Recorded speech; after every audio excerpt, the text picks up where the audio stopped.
বিশ্বকাপ থেকে এখনো ছিটকে যায়নি ইরান। অনেক যদি কিন্তুর উপর টিকে আছে তাদের রাউন্ড অফ 32 ভাগ্য।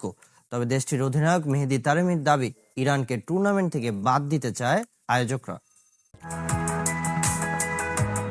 বিশ্বকাপ খেলার জন্য পেরোতে হয়েছে একাধিক বাধা। যুদ্ধ বিধ্বস্ত ইরান তবু জারি রেখেছিল লড়াই।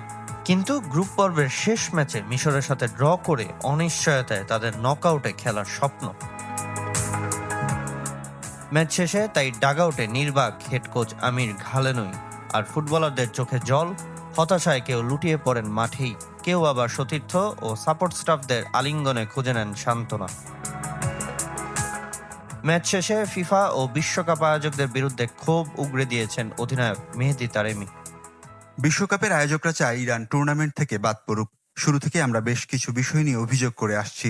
ইনফান্তিনো নিউজিল্যান্ডের বিপক্ষে প্রথম ম্যাচের পর আমাদের ড্রেসিং রুমে এসে বলেছিলেন সব সমস্যার সমাধান করা হবে, কিন্তু ফিফা আসলে কিছুই করেনি। পেশাদার টুর্নামেন্টে এটা ন্যায্য নয়, আমাদের কেউ সাহায্য করেনি। অবশ্য এখনো পুরোপুরি শেষ হয়ে যায়নি পার্সিয়ান লায়নদের নকআউটে খেলার সম্ভাবনা, যা নির্ভর করছে অনেক যদি কিন্তুর উপর। 3 ম্যাচে 3 পয়েন্ট নিয়ে জি গ্রুপের 3-এ ইরান। সব গ্রুপের সেরা 3-এর হিসাবে বর্তমানে তাদের অবস্থান ষষ্ঠ, যে তালিকা থেকে সেরা 8 দল জায়গা করে নিবে রাউন্ড অফ 32-তে। কিন্তু গ্রুপ পর্বের শেষ ম্যাচ ডেতে পাল্টে যেতে পারে সমীকরণ। সে পথে বাধা ক্রোয়েশিয়া, আলজেরিয়া ও ডিআর কঙ্গো।